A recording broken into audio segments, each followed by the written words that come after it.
વિસાવદર વિધાનસભામાં આજે રાજકારણમાં મોટો ધમાકો થયો છે।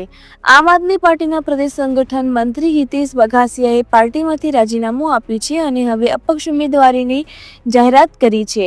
પાર્ટીમાં સ્થાનિક કાર્યકરોને કોન્સ્ટન્ટલી અવગણવામાં આવ્યા છે। 2022માં પણ આયાતી ઉમેદવારોને ટિકિટ અપાઈ અને આજે પણ એ જ ન્યાય થયો। રિપોર્ટર હરીશ મહેતા, વિસાવદર। આપનું નામ શું? મારું નામ હિતેશ પ્રેમજીભાઈ બઘાસિયા। તમે આજે આમ આદમી પાર્ટીના હોદ્દેદાર હતા અને તમારે પાર્ટી છોડી અને અપક્ષ ઉમેદવારી કરવાનું કારણ શું? કારણ અચાનક કંઈ હોતું નથી। તમે પણ જાણો છો અને વિસાવદર વિધાનસભાની જનતા પણ જાણે છે કે હું છેલ્લા 5-6 વર્ષથી સતત આમ આદમી પાર્ટીમાં એક સંનિષ્ઠ કાર્યકર્તા તરીકે દિવસ રાત જોયા વગર લોકોના કામ કરતો હતો અને પાર્ટીને મોટી કરવામાં અહીંયા મારો સિંહ ફાળો હતો।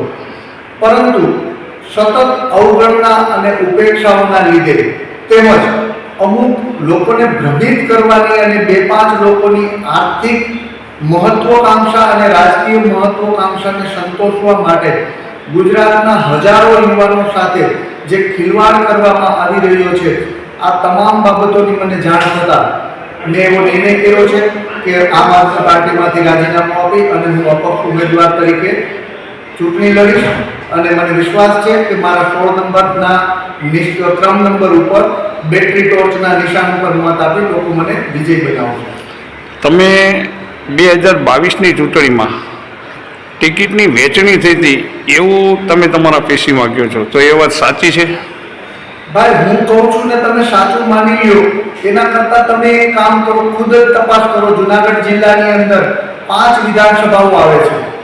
5 વિધાનસભામાંથી જુનાગઢની કઈ વિધાનસભામાં આમ આદમી પાર્ટીના કાર્યકર્તાઓને ટિકિટ આપવામાં આવી? એક પણ નહીં।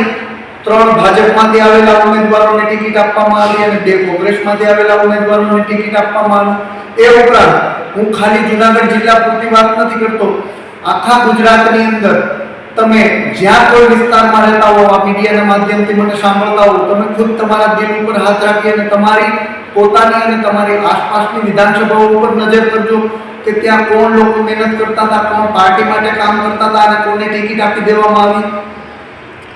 હવે અત્યારે જે હાલમાં આમ આદમી પાર્ટીના કેન્ડિડેટ છે તે પોતે સનાતન વિરોધી નિવેદન કરી ચૂક્યા છે, તો એને લોકો સ્વીકાર છે કે તમને લોકો સ્વીકાર છે? તમે શું લાગે છે?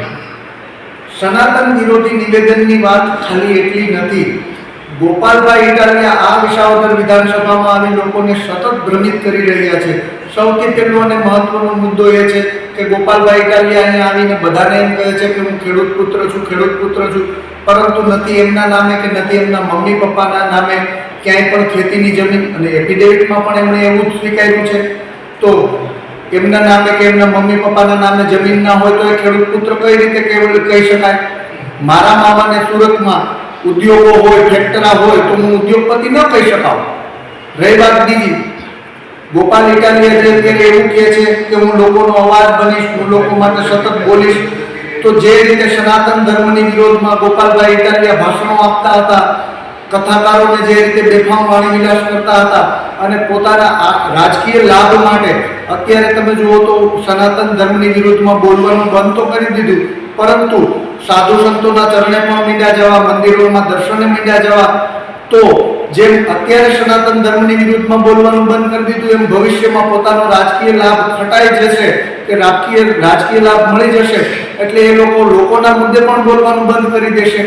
ત્રીજો મુદ્દો, કતારગામ એ લડ્યા તો કતારગામમાં તો એમણે એક પણ વાર એમના ભાષણમાં એમ નથી કીધું કે હું ખેડૂત પુત્ર છું। કતારગામની ચૂંટણી હાર્યા પછી ત્યાંના કાર્યકરો કે ત્યાંના મતદારો માટે એક પણ પ્રશ્ન ઉઠાવ્યો નથી। તો કઈ રીતે આપણે માનવું કે એ લોકોને ભ્રમિત નથી કરતા? અત્યારના ખેડૂતોને જે મુદ્દાની વાત કરે છે તો એમનું મૂળ વતન ભાવનગર છે, ત્યાંના ટીંડીના એ વતની છે, તો આ ભાવનગર કે ટીંડીની આસપાસના ખેડૂતો માટે એમને ક્યારે પ્રશ્ન ઉઠાવ્યો? આજ સુધી એમણે ખેડૂતો માટે પ્રશ્ન ત્યાં નથી ઉઠાવ્યો। એમના મૂળ વતનમાં, એમની જન્મભૂમિમાં રોડ રસ્તાના પ્રશ્ને ત્યાં ક્યારેય લડત નથી આપવામાં આવી। અહીંયા આવીને એમને બધું દેખાય છે કે ભાઈ અહીંયા રોડ રસ્તા સારા નથી, તો ભાઈ તમે તમારા વિસ્તારમાં પહેલા કરાવડાવો ને। એટલા માટે મને ભરોસો છે કે હળાહળ જૂઠું બોલે છે। બીજી તરફ હું અહીંનો સ્થાનિક ઉમેદવાર છું, શિક્ષિત છું અને સતત લોકોની વચ્ચે રહેનાર વ્યક્તિ છું. લોકો મને ઓળખે છે, હું લોકોને સારી રીતે ઓળખું છું. અમે બધા લાગણીથી જોડાયેલા છીએ અને એટલા માટે મને ભરોસો છે કે વિસાવદર વિધાનસભાની જનતા મારા ઉપર વિશ્વાસ મૂકી અને મને જીતાડશે. અસ્તુ. જય